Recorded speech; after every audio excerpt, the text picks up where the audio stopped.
Hello, divas, and welcome back to another fierce Greenhouse 7 podcast. Taylor, how are you doing today? I'm doing great. I have a new backdrop if you guys can't see because Taylor Luke is always with us. Always. It was supposed to come during Bob Week, but a month later, just as much of a surprise. Just like Edmund not showing up, it is a Mhm. surprise. Right. So today we have a wonderful special guest that knows everything about the greenhouse. She has fought blood, sweat, and tears, and she has made it to the end. So she's ready to read Mhm. the girls and tell them what they're doing right and wrong this season. Here they are, Zach. Hi, besties. Hey, Zach. How's it going, Diva? It's going good. I don't know about blood, sweat, and tears. That might be a bit much, and I'm not sure how much advice I can give. If y'all saw 6, you know it's not a lot, but I'll do my best. At least you didn't complain about everything, like my good sister Taylor. Period. And you know what? I might have complained, but I also got that win. So. So there's room for everyone in the winner's circle, right? Not everyone. And we're going to get into that with the season 7 girls tonight. So Zach, what have you felt about the season so far? You know, we're more than halfway done. We only have like 3 weeks of episodes left. How you feeling? So far, I am having like a very, very positive reception to this season. I think overall, as a season so far, it's probably the best Greenhouse has. Obviously, that's going to be determined by how good the end game is. But I'm really enjoying it so far. It has a lot of really good like drama, and then the strategy is some of the strategy is good, and then we'll talk about the rest. But as of right now, in terms of the players, there's some very clear front runners, and then there's a couple people lagging behind. So I'm curious to see who's going to come out on top in these last couple weeks.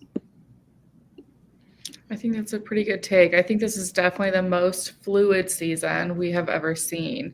Yes. I mean, we got final twos turn their backs on each other very next round, and it seems like everyone is just looking towards the end game at this point. So let's just jump right in to this round 6 round. It is the second round of day 2, and we start with a Family Feud Greenhouse challenge. I love me an interactive challenge, so I was like excited to watch this whole challenge play out. No, it was so cute. I'm kind of sad that it didn't go on for more than 2 rounds, and then one of the families just kind of like steamrolled it. Because I was enjoying it, but also I know it's like you only have so much time because it's a 2-day game. But yeah, I love these more challenges that, at least in this season, are a lot less physical and a lot more like strategy, like mind games. Yeah, I think Taylor Luke said it best himself. Like, who is the best at these bullshit challenges? But the interactive component just makes it so much more fun to watch. I know I play along every time there's that opportunity, and I feel like have said this before, we never see this in other games.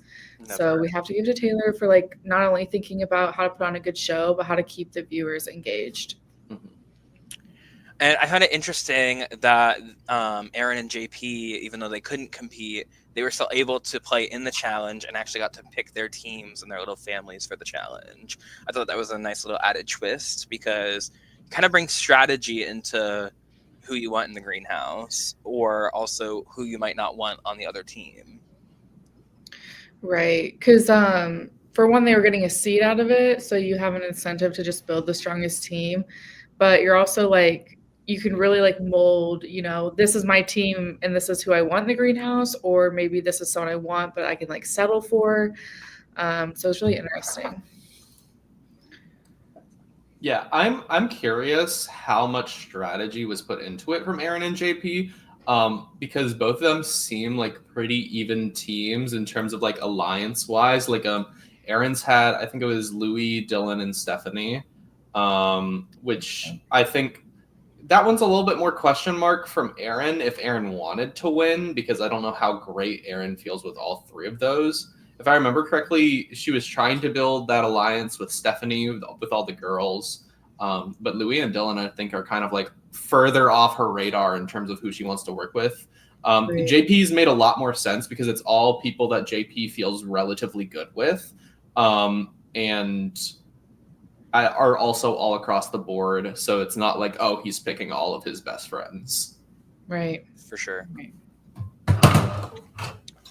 So we see Mackenzie, Kai, Courtney, and JP win the challenge. JP couldn't win, but he got his little seed for his team winning. How do we feel with that group winning? Go women! Woo! I was excited for. No, Edmund's never in the room with us. But I was excited for this greenhouse just because I felt like we were going to get an interesting dynamic, I guess.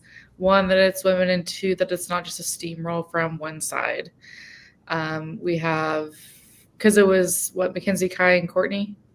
Yep. Yes. Yeah. So we have two of the women who are anti-women's alliance, and then we have Courtney who's in there, and I think it's her first greenhouse. So we're gonna have to like see her make some decisions. And so I was here for it. Here's some insight from Aaron. Okay. I think that would have been my immediate go-to as well. Yeah.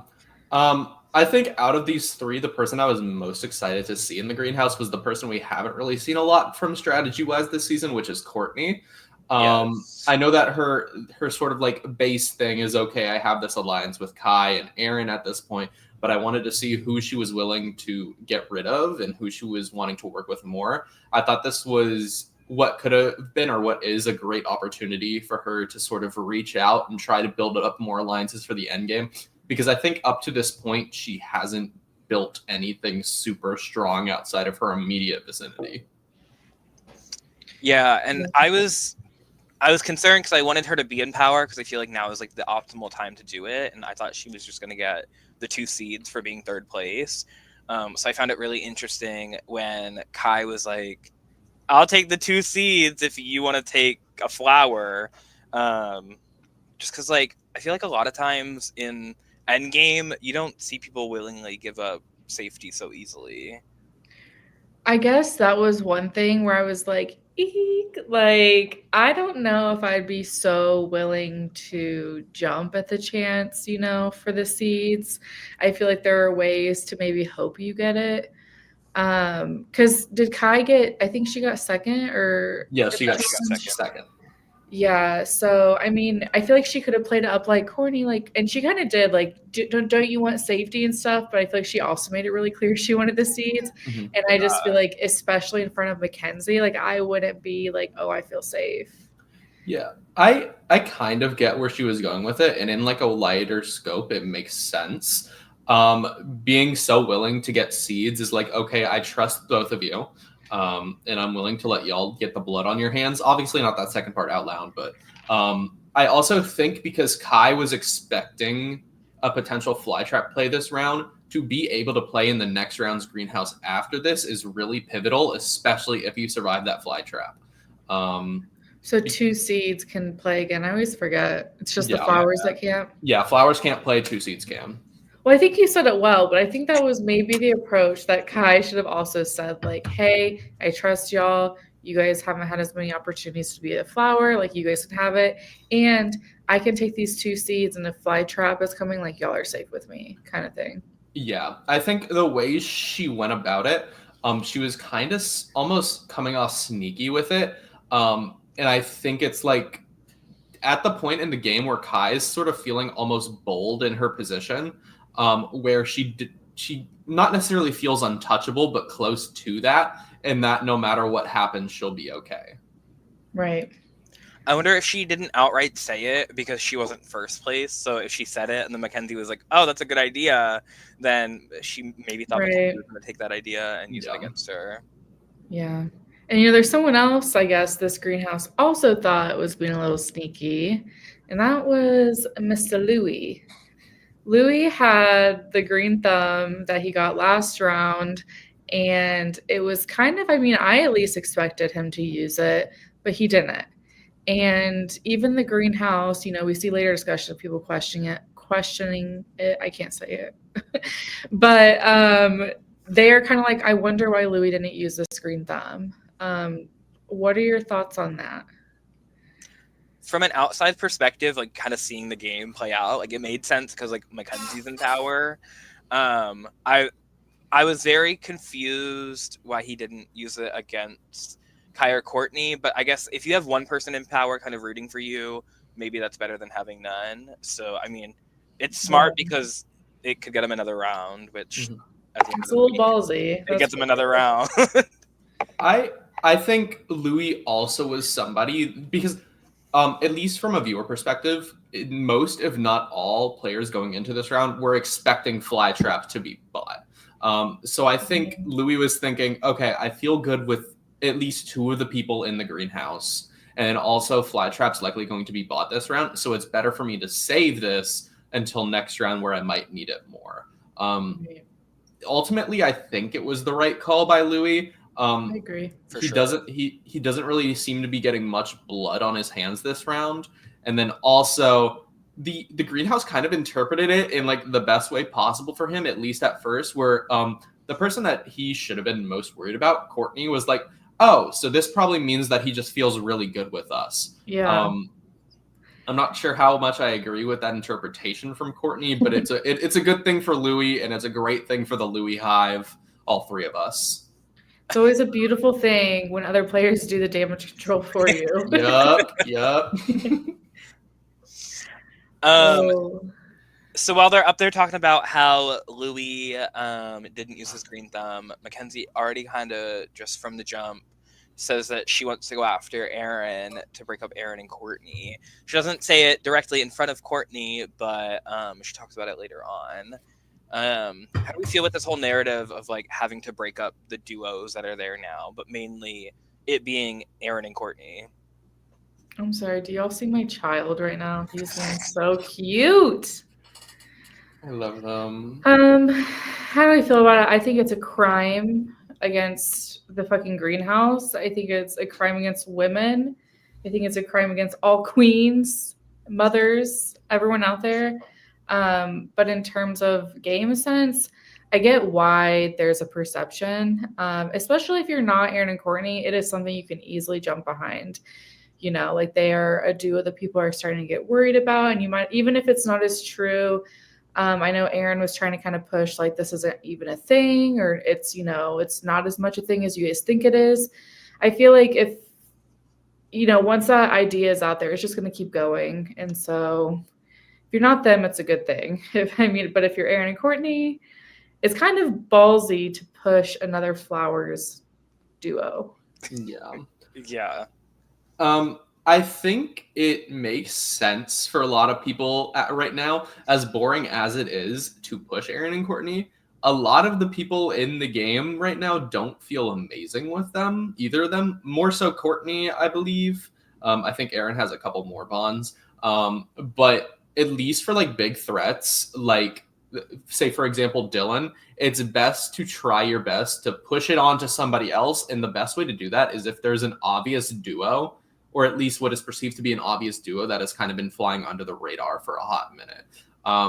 I think it also makes sense for like this sort of blossoming alliance that's starting to form of like a JP, Stephanie, Louis, Mackenzie, because it's like, okay, this is something that we can paint as a target and everybody can unite behind, and then we can slither on to the next week just fine, no matter how nominations go and no matter if there's a Venus flytrap or not. Yeah. And it's like, I know that Dylan is working with Aaron and Courtney, but I also don't think it's so horrible for his game. Like, it's a little bit riskier for Dylan because Aaron and Courtney are both numbers for Dylan. But, like, getting rid of Aaron would allow Courtney to, like, Dylan would be able to ease his mind a little bit of, like, I am not the third anymore. Like, we are the duo. Mm-hmm. And also, like, for Courtney, like, as hard as it is, like, you never want your duo to go because that's like such a sure number. But like, I feel like Courtney was also a little bit blinded to like the upsides of what happens when you lose someone so close to you. Yeah. I also find it kind of interesting in like a Dylan scenario because like everyone's kind of clocking like Aaron and Courtney being a duo, but then they're also saying like Mackenzie and Dylan are a duo in a sense of like they're the two biggest threats after that. And I just think like Dylan going after Aaron and Courtney just kind of makes no sense because it gets rid of a number for him, and then it also puts him in the like line of sight for everyone for the next round, because if we just broke up one duo, let's go break up the other duo. Yeah. For Dylan, I really think all that he can do right now is play for time. Because the way he played day one, not saying it was super good or super bad, I kind of lean the better side. It set him up as such a huge target for people to look at coming into day two. Same thing with Mackenzie, but I actually think she's handled it a lot better. But at least for Dylan, it makes sense right here because first of all, at least from his confessionals, he feels a lot better with Courtney than he does with Aaron. And if nobody's really working with them, it's a decent idea for him to try to get Aaron out and then snatch up Courtney as much as he needs. I agree. So, moving forward in the conversations, Kai tells JP about how the girls wanted to make some girls alliance and how her and Mackenzie don't want to do that at all. And then they're concerned that if they go for Dylan this round, that it kind of solidifies the girls making top 5 because another guy goes home. I found that kind of interesting because we've been seeing this buildup of how JP like slowly wants to turn on Kai, and Kai is still giving everything to JP, like so unknowingly that he's turning on her. Yeah.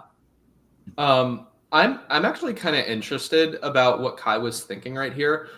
Because it almost feels like her little like shot in the dark with JP about, oh, we should fly trap Dylan. It's almost like she completely forgot and she's just moved on in a different direction now. Cause like at this point she's trying to save JP. I think this is a really not great play for Kai right here because the game that she is playing is, okay, I'm number ones with every single person in the house. If you can avoid telling somebody about an alliance that's kind of formed but not super tight yet, especially somebody that's not in that alliance and would like be one of the first 2 targets from it, you absolutely should try to hold that back, especially if you've already built up a decent amount of trust with that person, because it's just going to make them worry about you even more and show how much of a social threat you are with people outside of you. Yeah. I feel like she almost did that because she wanted Aaron gone so bad this round. Like, I don't think it was more of a, I'm trying to backtrack on getting out Dylan, more as like, I think Aaron is more of a target rather than Dylan right now. Yeah. You know, and it kind of like looking forward into like what happens later in the episode, it almost does make sense. Like if Kai really did feel like how she was telling people later in the episode, like it does kind of make sense why she was kind of pushing this way early on. Like the insecurity and the paranoia. And it does make sense because at this point, Kai is trying to manage all the sides she's on so that one doesn't gain too much power. And if she's feeling super insecure about Aaron and Courtney potentially cutting her and her being the third in that, she's likely going to want to take a cut at that as soon as possible because she knows that's tight and she isn't as sure about the rest of the house being super close. So I get where her thought process is coming for it, but I'm not sure if telling JP that was the best play. Right.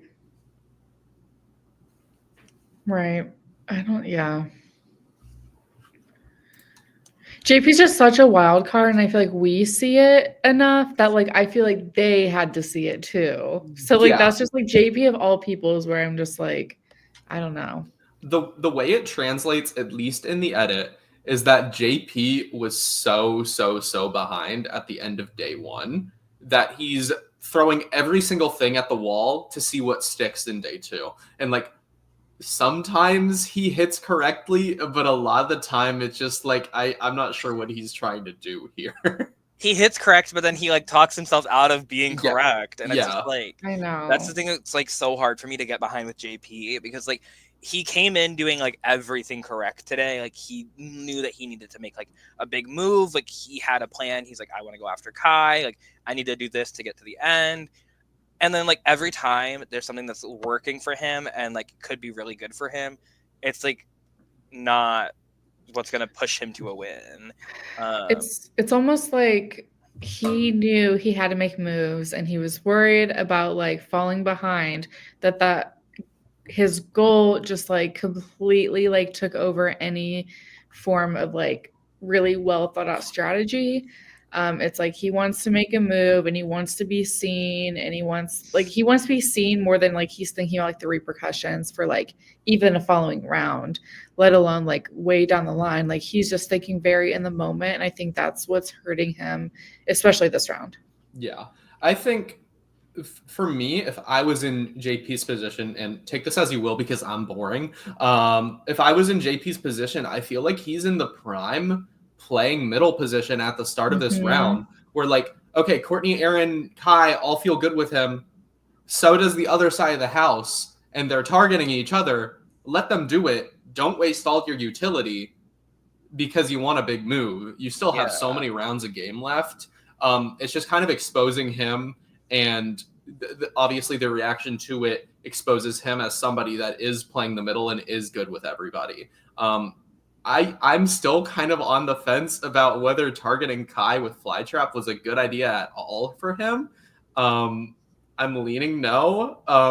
And the way he pulled it off this round, well, parts of it were smart. I can give him that parts of it were smart. And we'll get into that, but it's a really big question mark in my head about I don't know what he's doing.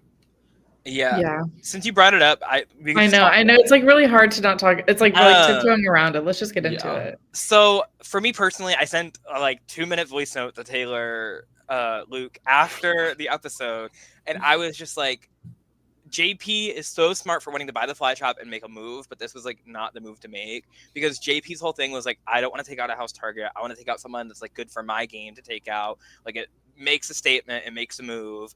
And then now that he's had the opportunity to get the Flytrap and like make the move, the person that he wants to go after is the house target. So it's like not great for him. It's great for the house. Right. So what I said I would have done was I would have gotten all the seeds. I would have been like, okay, yeah, like let's Flytrap Kai.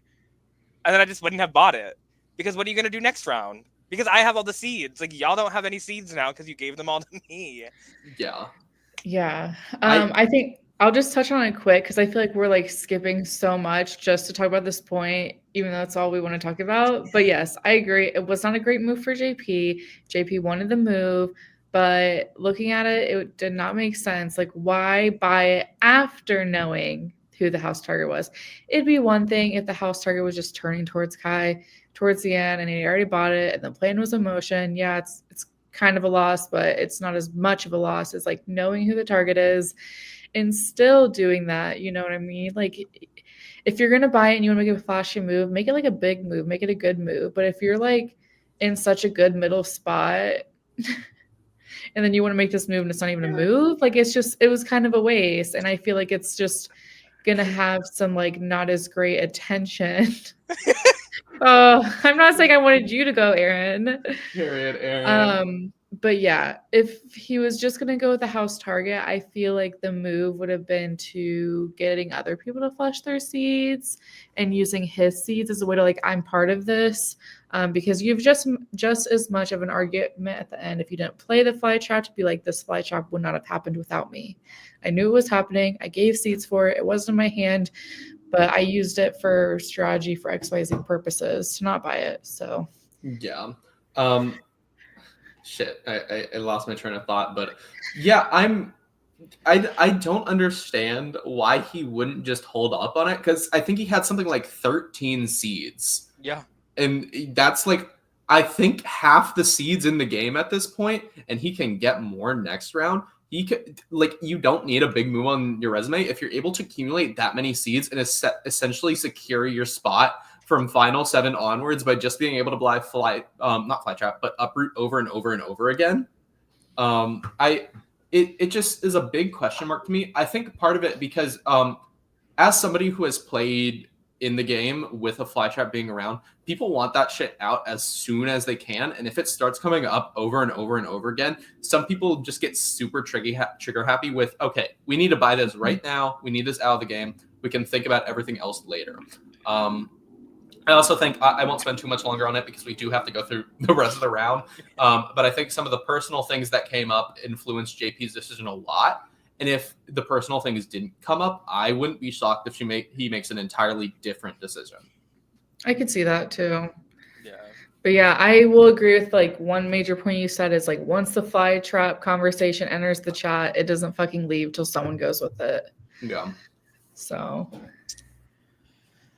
speaking of fly trap, Erin is scared that the fly trap is going to be bought this round, and she wants to get ahead of it. Whereas everyone else is also talking about the fly trap and how they can contribute in some way. I feel like this is a very like not unique situation, but kind of unique because like I feel like a lot of greenhouse seasons, like the fly trap gets talked about and it's bought that same round, and this kind of had build up. And I feel like now, like it's so low, it doesn't take a ton of seeds to get it. Like it's so easily like able to be bought from everyone that you could really see how like it affects the whole round. yeah. No, I think it's good. Like you better make yourself part of the conversations because if you don't want it to be you, you better be given a seat or you better know who is getting it. So I think it was smart of Erin to like make sure she was doing her rounds in regards to the fly trap. Yeah. I'm trying to think if there was any better way for Erin to play this. Because I know that most of what's being talked about her right now was the fact that she was in a duo.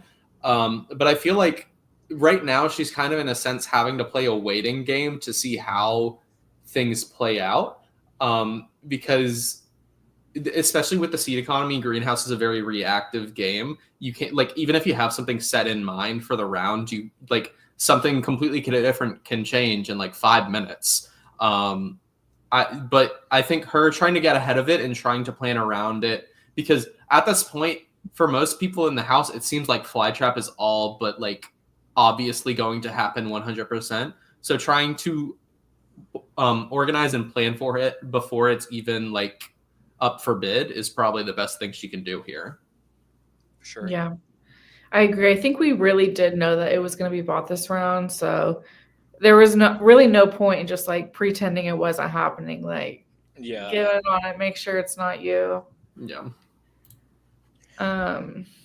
So we see Erin, Dylan, and Courtney talk about the fly trap and how they want to fly trap either Mackenzie or Louie.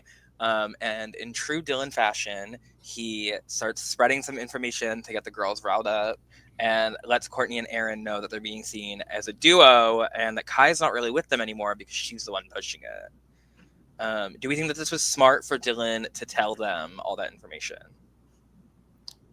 Do I think that what Dylan's nasty ass did in this moment was smart for him? Yes.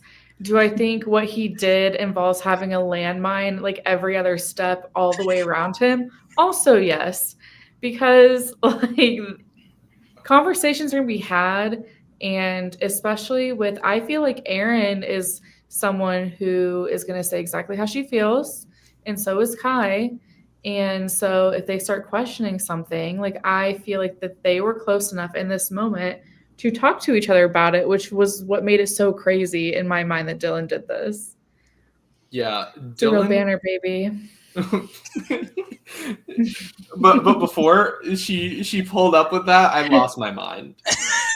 oh my god. Yeah, I think Dylan playing this round is smart. I guess I have to support it. Turning as soon as Dylan hears that Kai is considering fly trapping him, all options considering Kai, at least for him, are out the window. So even if Kai doesn't go this round, turning Kai against what is like, at least for Dylan, kind of clear one of a pair of her two closest allies is a really smart move for him, because no matter who goes out of that, they are going to work closer with him. Yes. I think it's an extremely dangerous game for Dylan, though, because all that it takes is one person saying, "Oh yeah, Dylan told me this," and everything comes crumbling down. But it seems to have worked out for him here. But I guarantee you, there's going to be one time in the future where his ass is going to get caught, and then it's going to be curtains. Period. And I do have to give it to Dylan. Like, this is such a good move and it's causing so much chaos. But we also just see so many conversations of like, you're just switching like one person who's there. And so, like, for instance, like he was in a room with like Mackenzie and like Kai, I believe it was. They're having a conversation, and then like Kai leaves, and it's like Courtney. And so Mackenzie is seeing how quick Dylan can just like change his story like that and just tweak it. And she totally could have called him out and just had done it in a way that Mackenzie does so well, and just be like, wait, huh? What? And just like completely blew it up. But instead, she's sitting back and listening as Mother does. And I'm sure she was just thinking, like, what the fuck is wrong with this man? But yeah, it was very like, I don't know. It's a tricky situation, but I think the payoff is really great for Dylan. And so I'll give him his flowers there. Yeah.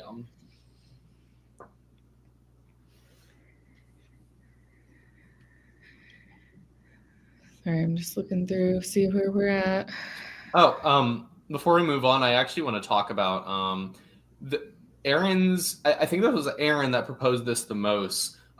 Fly trapping Mackenzie or Louis it seems like very, very interesting options. I'm not sure if that's the pitch that she should have made.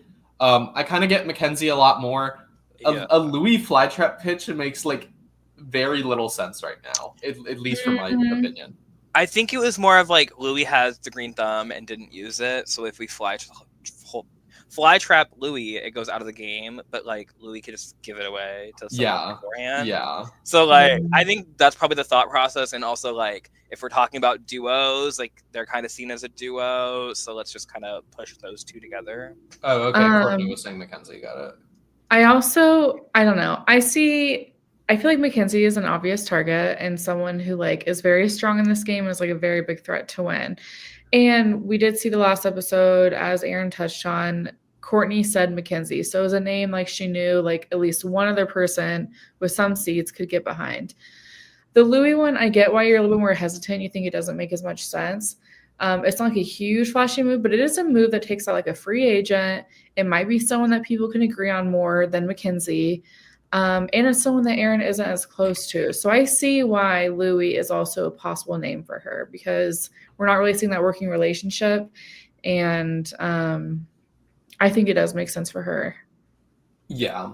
And objectively watching, I think those are the two that like deserve a fly trap in this moment. Yeah, trying to put my bias aside a little bit because I am a Louis truther, but I know.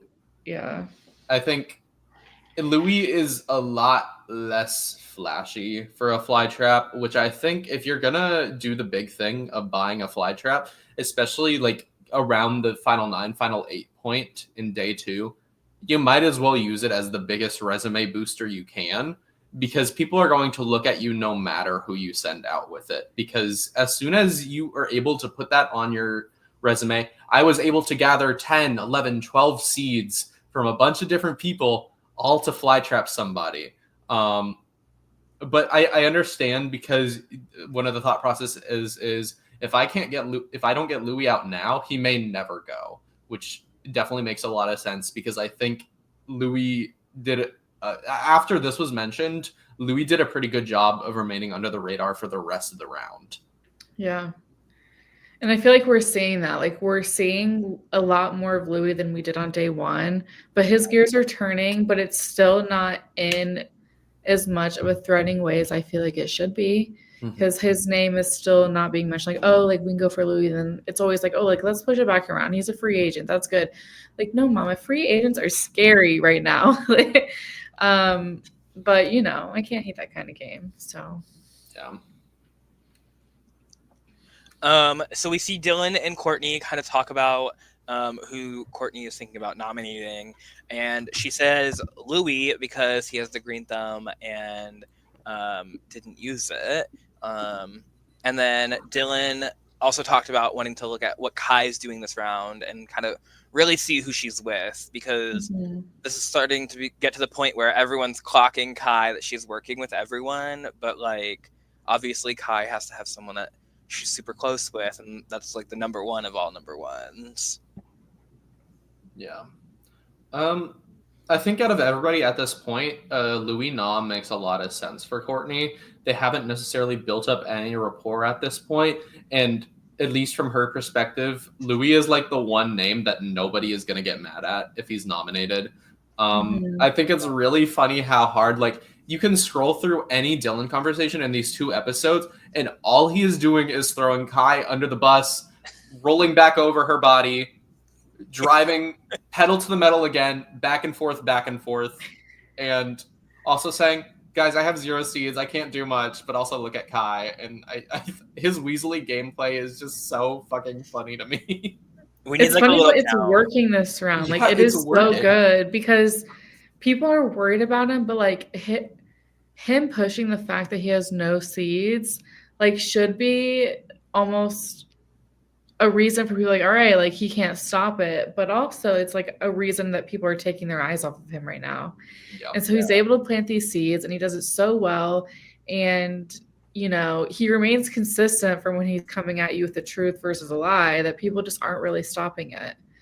And he's painting bigger fish to fry. And like, he's already a target. So why not push someone that's going to like hurt people? You know, like you hear someone you're really close to is saying it, it's going to take the attention off you. I think it's like a little bit of a smaller thing, but like we saw in the first couple rounds of this season, people were targeting people purely because of seed count. So him planting it in people's minds, I have 0 utility right now, is one of those tiny moves I really, really like, because people are going to look at him and be like, okay, so he doesn't really have anything that could save him using like an uproot or anything if he gets put up next round, and kind of like lowers his threat level in a lot of people's minds. In like, obviously it's clear what he's doing from a viewer perspective, but when you're sprinting from room to room with like 30 minutes to do it, it's a lot more subtle. Right.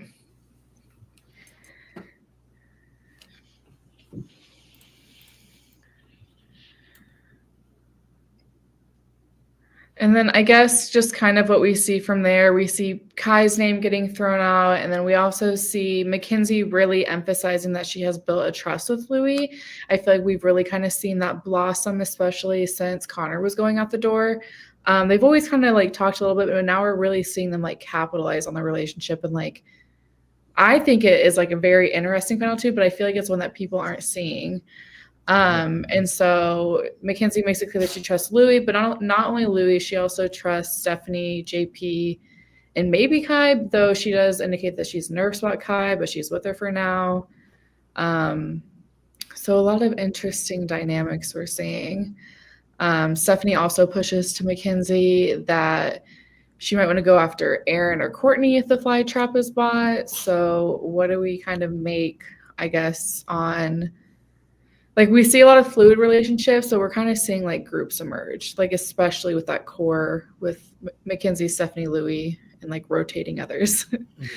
I think it's interesting because like you don't see the people that are like the rotating people throughout the group clock Mackenzie being in every single one of the groups. And I think it really just goes to show that like Mackenzie is like a great social player. I think it's going to take a lot to get her out, especially now. Like that the fly trap's gone. I feel like that was like one just very easy way to get her out. But I think honestly, if we're looking at like people kind of set up socially, if it was just like a clear-cut vote between everyone for the rest of the game, I think Mackenzie could easily make it to the end. Yeah, I think out of everybody right now, in terms of just like pure social game and like being able to make a strategy off of that, Mackenzie is dominating, with Dylan kind of a little bit behind that, but still like in like a second place. My thing with Mackenzie is I think everybody, if I know my greenhouse, I think everybody's going to realize that she is in everybody's pockets the lower in numbers we get, and she's giving me the same vibes as Edmund in that she is like, if I would be shocked if she isn't our 4th placer. Just purely off of vibes and how she's played this game, I think everybody at Final Four will be like, okay, guys, I mean, come on. Like, but I think what's especially good for Mackenzie though this round is like she is such a big threat, but she's escaping the fly trap situation with the majority of the seeds she had. coming into the round. And then speaking of, I guess, seeds, JP, Mackenzie, and Stephanie do kind of talk about and compare the seeds that they have and kind of working together like as a final three. But I do wonder if her being so open about seeds in this moment will just like come back to bite her. I don't know. I feel like it's almost going to be seen in a better light because they're going to be like, Mackenzie was so forthcoming with the amount of seeds she has. Like, she must trust me. But I think she was doing it in a way of, people are so willing to buy a seed count so quickly. So let me just get ahead of it, because if I don't lie about it, then they can't use that against me. I actually think if she was going to talk about seeds, these are the perfect two people to talk about it with.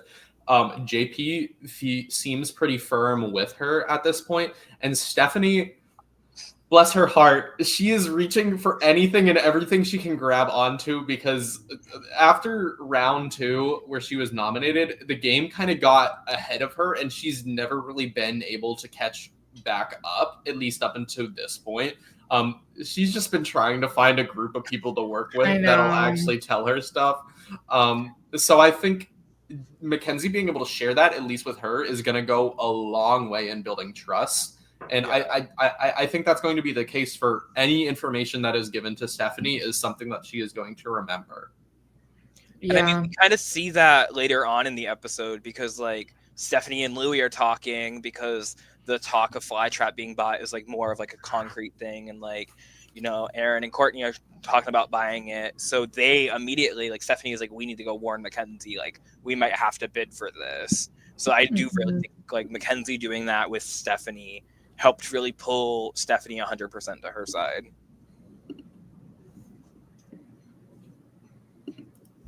I think so too. Because that's true. Because I mean, if you're going to be upfront with your seeds, and Mackenzie has also been very like willing to give a seed in situations, which I think has helped her in terms of having a ton of seeds. Because it's like, if you're gonna have a ton of seeds, either you got to use it for the fly trap and drain them, and make sure it's not you, or you got to be willing to work with it. Because if you're just like stingy with it, like, people are just gonna put you on the block until you uproot enough and drain them all.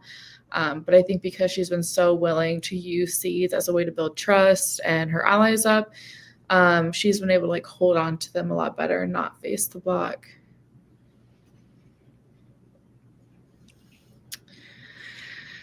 And kind of taking a full 180, kind of around this time of the episode, Kai has found out that Erin is saying her name, and she is pissed, and she is ready to get Erin out.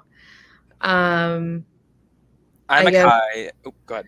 I was just gonna ask for thoughts. I'm a Kai truther, but like, Kai should have not been as mad as she was, because she has spent the last like two and a half rounds like digging Erin's grave. So like, I would have been like, okay, like, this makes sense. Like, I would have been mad. Yeah, like, anytime someone says my name, I'll be mad. But like, she was like ready to go on a rampage and like bury Erin, and it's like, you've already been trying to do that. Like, I don't know how like much more you can go and do that. Yeah. I think Kai's reaction up front to Dylan, and then in a confessional, like, as soon as she hears this, she says, all right, it's done. Erin's going up. Like, okay, Queen, you don't have power right now. If I'm Dylan right here, even if Dylan wasn't doing what he was doing and being a little Weasley snake, that pops up warning signs. Like, she feels so comfortable no matter who is in power that she can get what she wants. Even as one of her closest allies, that scares the shit out of me. I think at this point, what I would attribute it to with Kai is that, like, because she's played such a good downplaying game so far, where she's been in everybody's pocket, but it's never become obvious.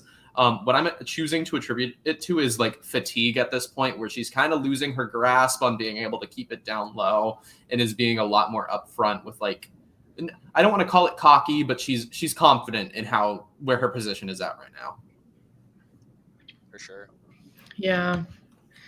I feel like there's a couple things I feel like players do when they hear that their name's out there. Like, a lot of times we get the immediate reactions, which is like natural. Like, you don't want to hear your name out, especially this late in the game. but I feel like you have to be careful and not letting like the overpowering emotions of like what just was told to you determine like fully your next steps. Like you have to like take a minute and be like, all right, like how do I come against this? And I feel like it's not bad that she was trying to like diffuse it, but like you got to be careful when you're diffusing it and throwing out a name in the same breath. Yeah.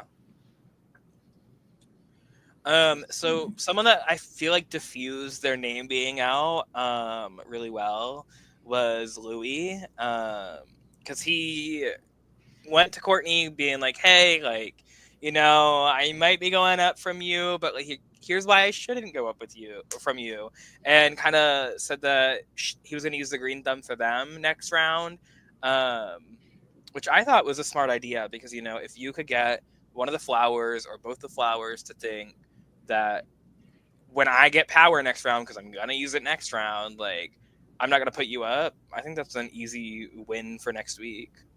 Yeah. And not only did he tell Courtney, but I remember him telling 3 people. I want to say that he told Courtney, Stephanie, and was it Mackenzie or Dylan? I feel like it was one of those 2. He told 3 people because I remember it wasn't Mackenzie because Courtney and Mackenzie talked about it, and because Mackenzie was like, Courtney, what are you doing? And she's like, well, I'm not going to put up Louis anymore because he like made this deal.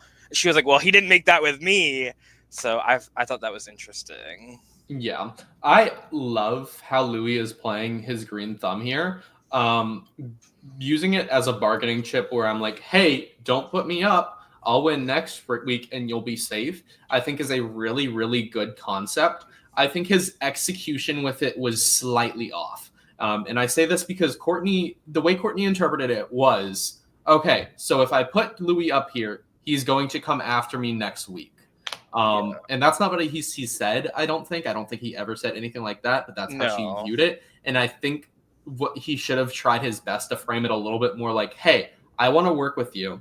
So don't put me up this week. And then we can use this green thumb together to our benefit and make sure that one of us is in the greenhouse next week.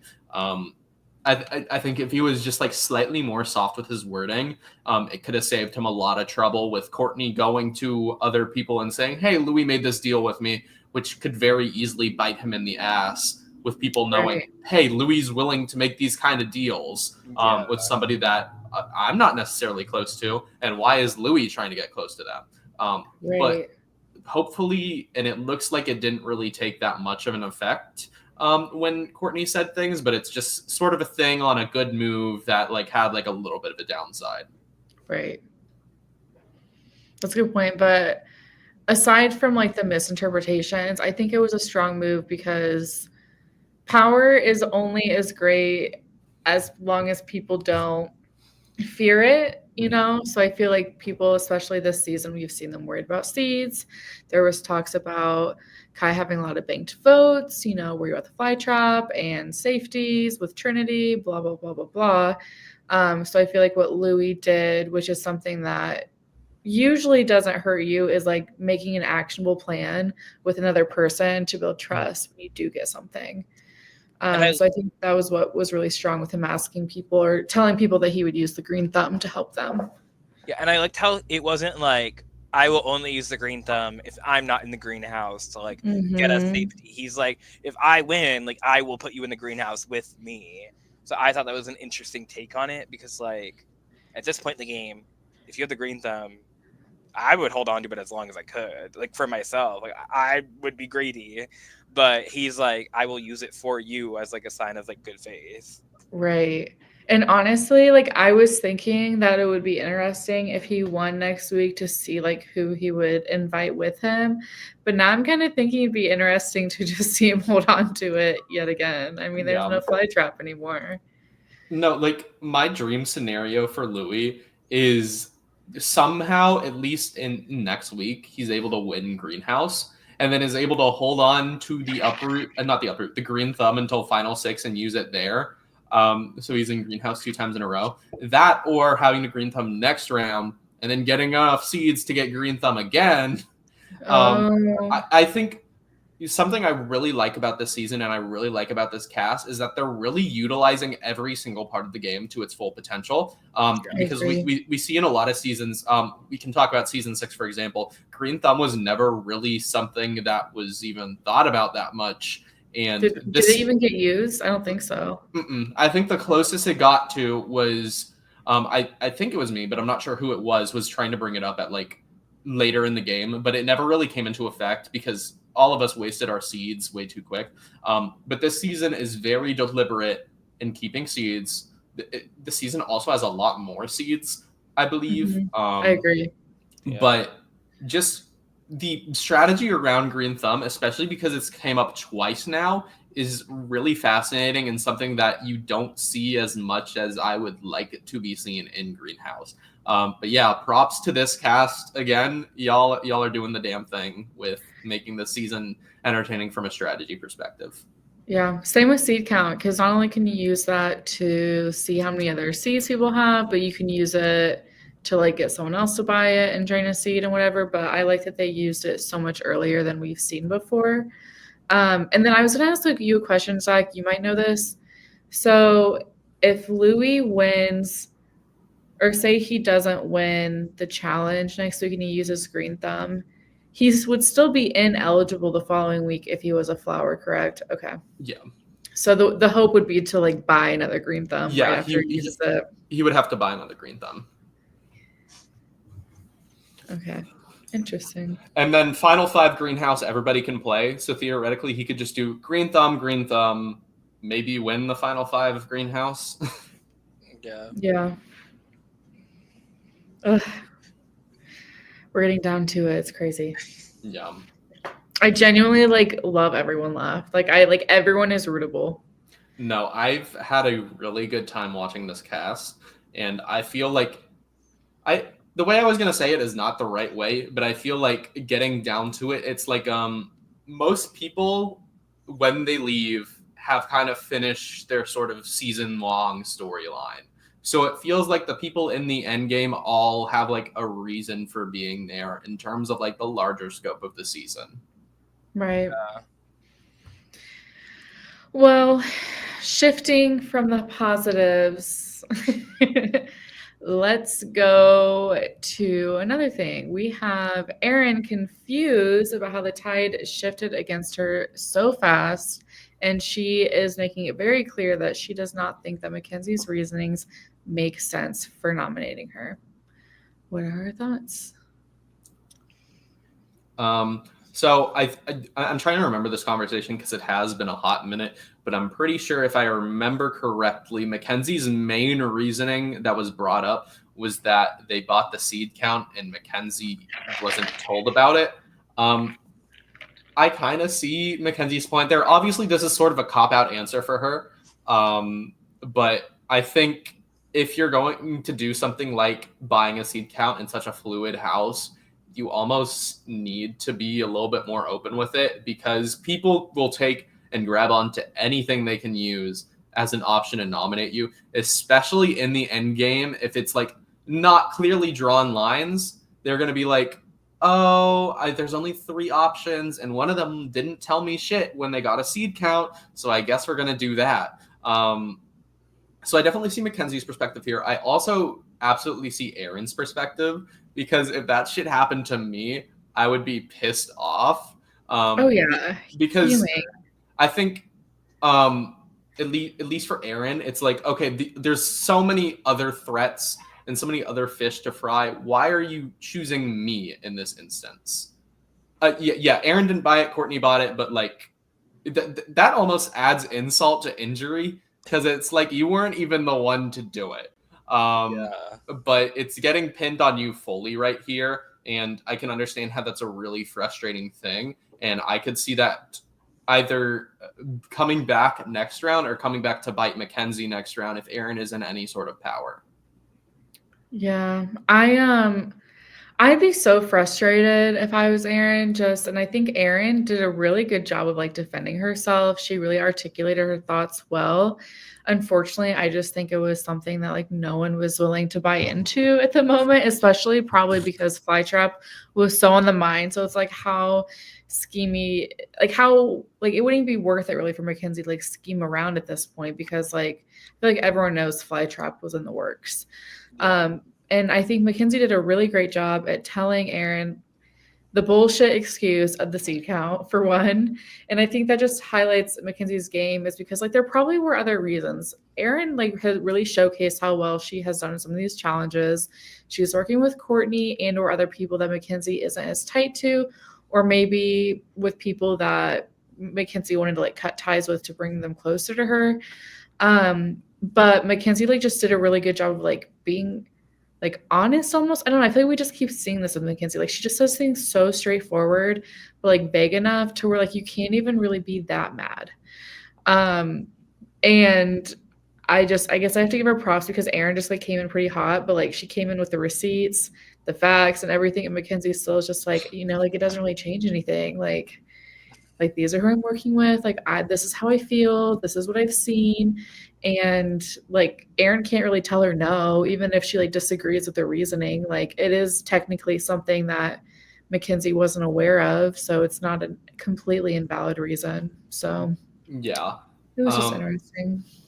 The one critique I have of this round, and this isn't really a thing that can be solved or fixed either by the players or in the edit, it's getting those pains that always happen at least one time in a greenhouse season where there seems to be an alliance forming and the people not in that alliance are going to be put up for the most bullshit reasons possible, and they can't really do much about it. But luckily this wasn't like a one and done, like, okay, so Erin goes up by Erin because of a fucking seed count, because that would be kind of silly. But yeah, I think both sides played this the best way they could, because I don't think Mackenzie, it would have made sense for her to come up and be like, okay, here's all the reasons why I'm nominating you. It kind of just exposes her spot and doesn't make sense. Yeah. Speaking of Mackenzie kind of mothering out and choosing her words wisely, she's also being a bit of a detective, her and Kai, and trying to figure out if what Dylan is saying, or what they're hearing about the whole divide between Courtney and Erin and Kai is bullshit on behalf of Dylan. And I just found that extremely impressive that they like knew to question it. Did it go anywhere? No. But the fact that they pointed it out, I was like, they're smart, and I gotta give them flowers for that. Yeah, I like how easily they were like, okay, like we know that Dylan has stirred shit up before. Is this just like another one of his works? And it was, but they were just like, it's done. Like you can't really backtrack on any of this, so we're just gonna keep pushing forward. Yeah, I think as much as how good Dylan played this round, it's only attributing more thoughts across the house to, okay, Dylan is super good at this in getting out of sticky situations, and that's not something they're going to forget going into the end game. I think it almost makes sense to like, okay, Dylan is trying to pull off this big move behind the scenes. I think the best thing for him going forward is back the fuck off. Just like, you have your resume, you got 2 uproots for fucking like 5 and 7 seeds. You were able to get JP to do something that made a lot more sense for you than it does for him. Back the fuck off, chill, and if you're not a threat next round, just let whatever happens, even if it's not like your best option, because the thing he needs to do is, first of all, not be a target, and second of all, don't show off how good you're playing the game, because in this moment, you are being clocked for doing so. Yeah. So we see Courtney kind of going around and telling people that she wants to fly trap Mackenzie.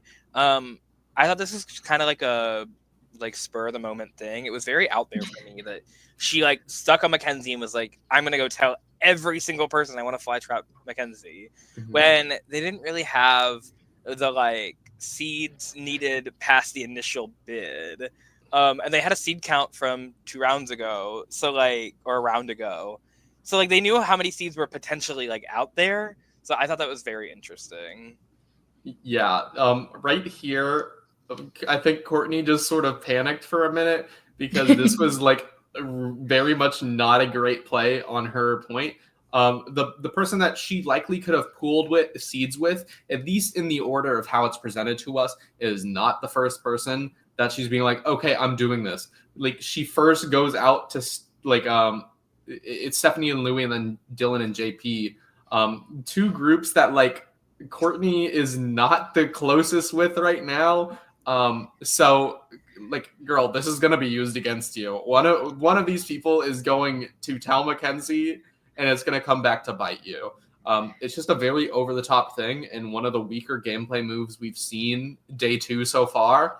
And it's I think sometimes in this game you need to sit down in the couch in the living room, take a breather, do your inhales, exhales, and think, is what I'm about to do smart? Because this was not it. I just think if you're going to wake up one day and decide, I'm not going to be fucking Switzerland anymore, I'm going to do what I want, you should probably go around a little campaign and put out the feelers first without saying exactly what you want to do.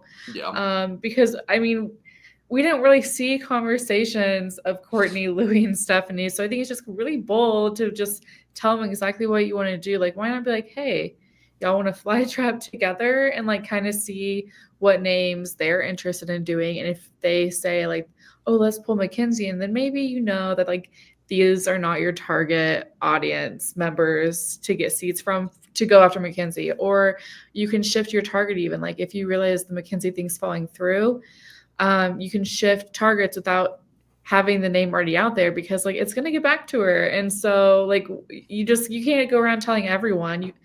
Obviously Mackenzie has numbers, and you see her as a threat, and you probably see her as a threat because she has numbers. Mm-hmm. So it was one of those moments where they have had such little sleep.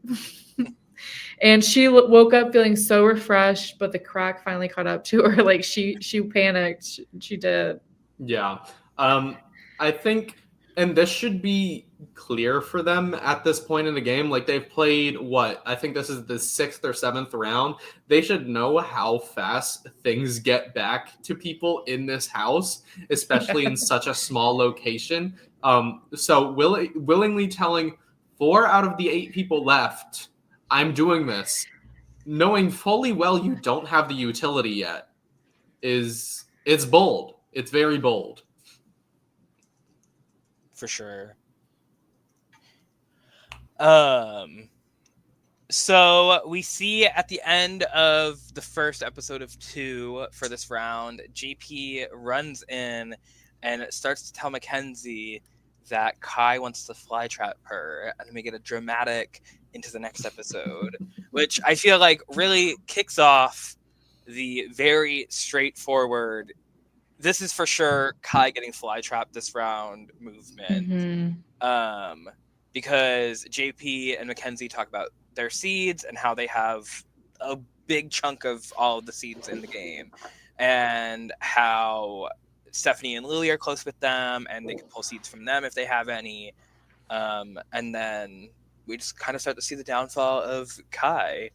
So I know that we touched on it earlier, but do we think this is a great move for JP to do? I think telling Mackenzie was a good move. I don't think jumping on the Kai train was, but we already kind of covered all that. But yeah. I think telling Mackenzie as someone who is nominating someone, it is smart, because if JP knows he wants to buy the fly trap in general, telling someone that someone is targeting them is only going to help your game and pull them in closer. So it's better for Mackenzie to hear it from JP than to hear it from other people and that JP knew about it. I get why he did it, and it makes sense to initially tell Mackenzie. What I would have done is I likely would have cut it off there. Be like Dylan in this instance, kind of just sprinkle information to different people and then pull back. Because what JP is doing is saying, okay, so Kai wants to fly trap you, and obviously I'm not letting that happen, and I'm going to do the dirty work for you, and I'm going to buy that fly trap and get rid of Kai without you having to essentially move the muscle. So this move is great for Mackenzie, but it's kind of JP sticking out their neck when they don't really need to go that hard, other than just having big movitis and being scared that you don't have something on your resume. Right.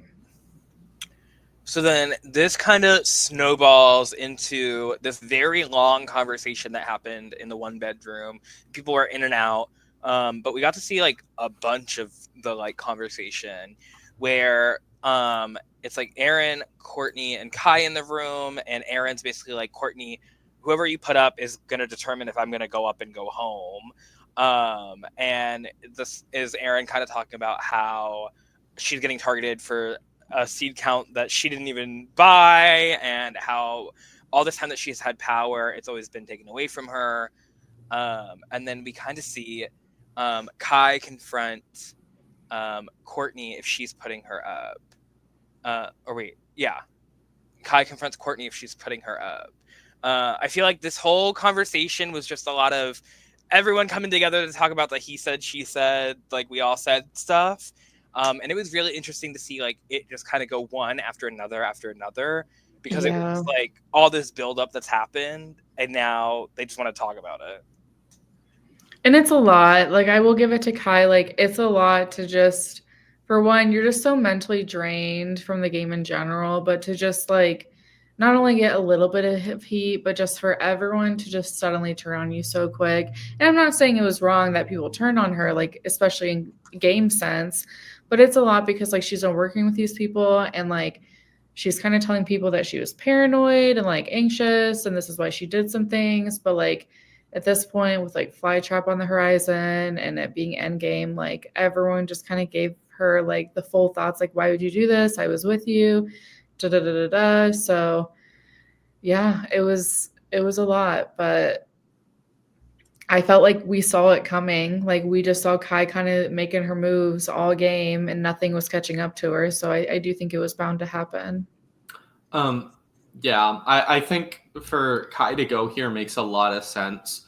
Kai has built up a lot of momentum, and for it all to get caught at once, there's not really anywhere for her to go from here. Something that I am taking out of this conversation is how interesting it is, how different groups of people throughout the house, because I'm assuming a lot of these conversations are happening simultaneous right here. They're almost playing on like different levels. Like there's like a 2D chess, a 3D chess, a 4D chess. You have JP and Mackenzie playing 4D chess in the other room. Like, oh yeah, this person's trying to fly trap you, so we should fly trap them, so on and so forth. And JP and Dylan obviously trying to pit people against each other. Then you have like okay, so you are throwing out our names and stuff with Courtney, Aaron, and Kai in the other room. And then completely unrelated outside, you have Stephanie and Louis being like, hey, I think Mackenzie might be fly trapped. We should go and tell her. Like very clearly like 3 steps behind. Like people are on such wildly different levels of information at this point. And I'm not sure if it's like, okay, there's people that are more informed in this game, or if this is all happening at once. But either way, it shows how important it is to be in as many conversations as possible while not getting caught for being everywhere at once. Because things can change like a drop of a hat in a completely different room, and you'll have no idea, and you'll still be on a talking point that was up for debate like 10 minutes ago and is already long forgotten. But I feel like that kind of highlights the beauty of their position. Like they are just like kind of those people right now where like they can be chilling. Yeah. Except, and like sometimes like it does flip very quickly on the free agents, but I feel like they knew it wasn't coming for them, and like they were just using this opportunity to chill and build their own little alliance with each other. But it was kind of crazy, like knowing everything else that was happening, and they're just chilling. Oh, yeah. I think Stephanie is a little bit more like erratic this episode for reasons we'll go over. But Louis is so funny because like he like there's at least one conversation in this episode where like he's already thinking past the fly trap. He doesn't care. He's like, I'm safe. I'm just gonna be chilling for the rest of this round. And I love that for him, and I think that's so funny that he's so confident in his position and how the fly trap's gonna be played that he was like, I'll just plan ahead. Why not? I've got the time. Yeah. So we see Mackenzie go into the room with Aaron and Courtney, kind of kick out Kai. I mean, Kai was like leaving, but it was giving very, I need to talk to you all and not you, Kai. And they have this long conversation about how like Kai's been the center of all this like drama that's coming out and all these names coming out. And Courtney fessed up to Mackenzie that she did want to fly trap her, but it was only because of information that she received from Kai and just kind of being like in the unknown with some of the stuff. And they all agree to get the fly trap and fly trap Kai. And I think the biggest thing in that conversation I want to touch on is how Aaron talked with Mackenzie and was like, look, like, I want to show you in some way that like I want to work with you, like I'm not after you, and the exchange of Mackenzie buying one of Aaron's banked votes. I thought that was a really interesting way to keep Aaron from going on the block, and really like showing that you do want to work with Mackenzie. Yeah, I am absolutely obsessed with how Mackenzie handled this conversation. I don't know if we've ever seen something like somebody buying a banked vote. Not even just doing that, but like leveraging, listen, I won't put you up on the block, but you got to let me buy a banked vote. Like, I think, first of all, Mackenzie's in a clear power position here, but still lowers it to a level that Aaron looks at it more as like a transactional trust building thing than like, like sort of like a robbery thing. Because Mackenzie has the seeds to spare right now. And at this point, she's pretty sure that Aaron probably isn't going home by being nominated. I think this is just such like an amazing move. And it's not like one of those big showy ones like fly trapping somebody. That doesn't really make sense to fly trap this round. But like something little like that is something you can bring out in the end that people are like, that's really good.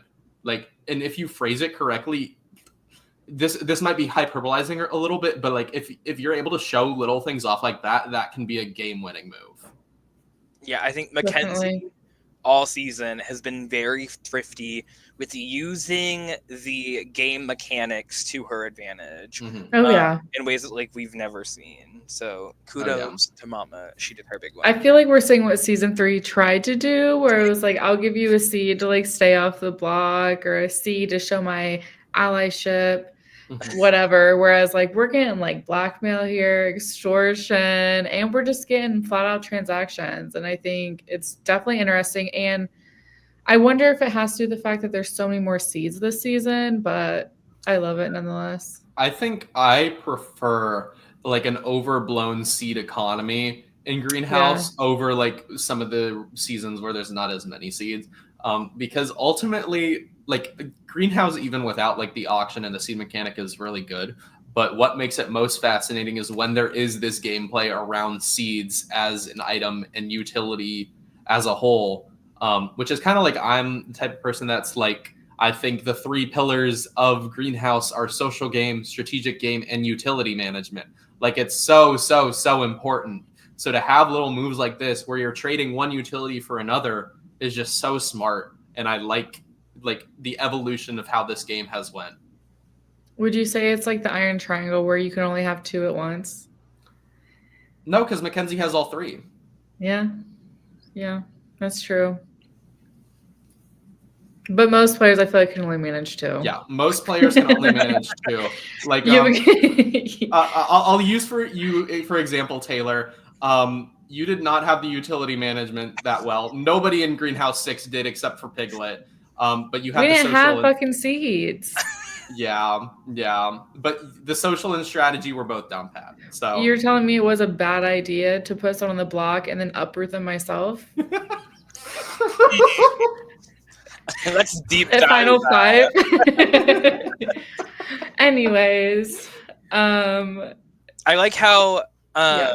the Mackenzie and Aaron situation in turn turned to Mackenzie ultimately nominating Kai, so then Kai doesn't get a seed, and then Courtney going and nominating Stephanie, which was so far out of left field. Yeah. But it's because everyone is so like on the same page that Kai is going whether it's a fly trap or a vote. So let me give someone that's an ultimate pawn a seed, which I always hate the I'm gonna put you up just so you get a seed, like you're safe no matter what. But like I think for Stephanie, it showed the growth that she had from the first round where she kind of got put up, and then now where she's like more okay and not crying. And I think it also shows that like Courtney's kind of with her and like I want to give you a seed because like everyone says Kai is going home. Like if the vote's gonna get wonky, like we're just gonna fly trap her. So I guess something I did want to know, and if there was one bit of strategy I was surprised not see any of, is that because it was so sure that we were going to see a fly trap this round, like there was no question, I would have nominated an ally over someone like Stephanie to get the seed. Because you know, some people watch. I know that does still run a risk for whatever reason. If you don't have enough to buy the fly trap, you're still putting in other people's hands. But you know, fly trap's going to be used, so I feel like you could hide a little bit of relationships, you know, but like tell that person, like, listen, like I feel like she could have even said this to Stephanie, is like, hey, fly trap is having this round, like you're not even a pawn, like this is just so you can get a seed. yeah, I don't know, maybe it's crazy. I get there's still a risk that like maybe fly trap wasn't going to get used, but I felt like it was so obvious. I don't know. Yeah. So this is a great question. I would say it's hard to say 1, 2, or 3 just because like their format's a little different than current. If you don't want to be spoiled of like all-star contenders and like people that did well in past seasons, I wouldn't say all-stars, but I would say all-stars. I do think the season's really good, and then I would say 4 too. Like Dylan said. I think TMZ reports as the host does love 6, and that is not a lie because I did demand a ranking. The host, because I was like, "Did you think our season's boring because of season 7?" He's like, "No, I love season 6." I think season 6 is a really good second season to watch because like Yeah. there's a lot of jumps in logic in that season that won't make as much sense if you're unfamiliar with the game.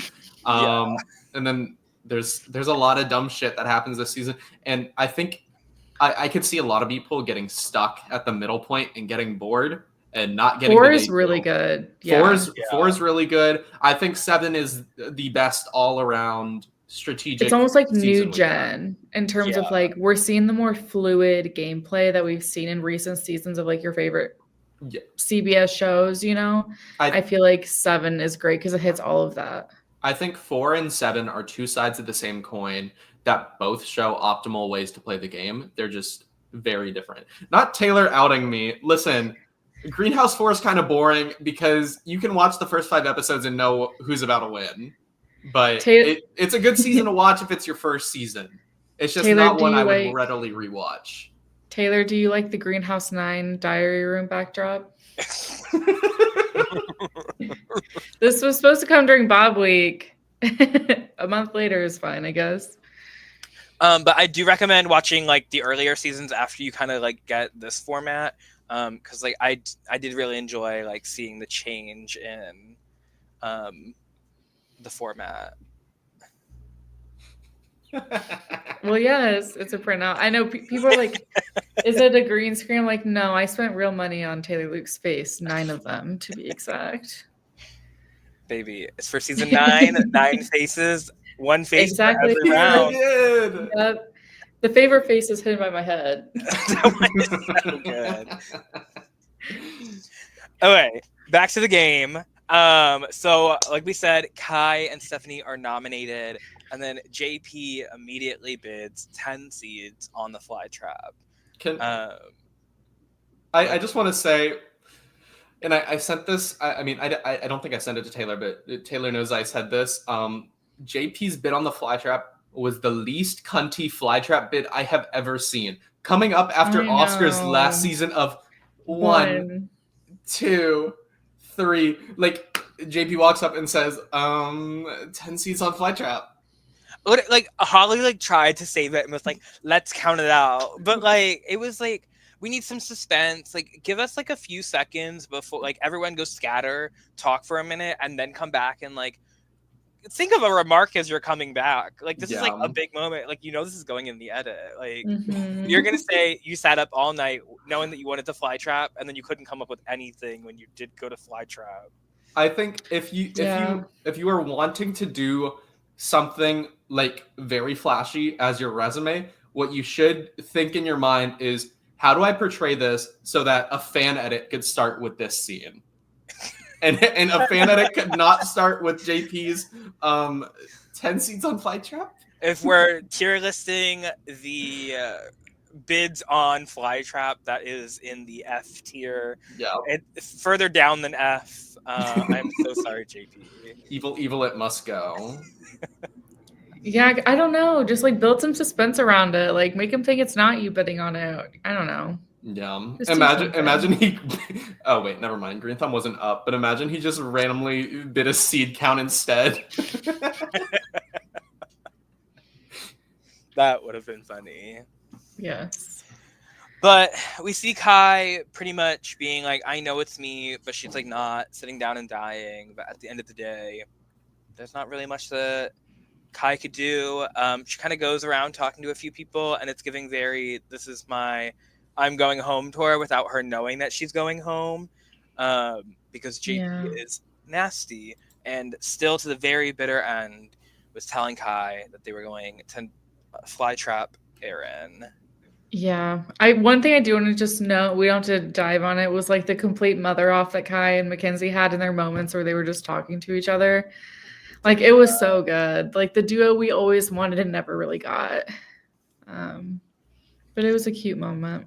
I think these last 20 minutes of the episode are really just like a funeral procession. The way I phrased it is it's slow-mo dropping the guillotine. Like we all know it's about to happen. It's just like almost like a saying your goodbyes sort of thing, and it's probably some of the saddest stuff you can find in an LRG, because it's like somebody like mentally at the point of exhaustion and just breaking down. And it's like a character that has been so prevalent all season that like you can barely even imagine the game without her. So it's just a really sad watch. Yeah, it was a really sad watch. But the last thing I want to touch on before we just wrap it up and state the obvious is we saw a lot of tears this episode, but we also saw someone crying with Kai. And it's this one right here.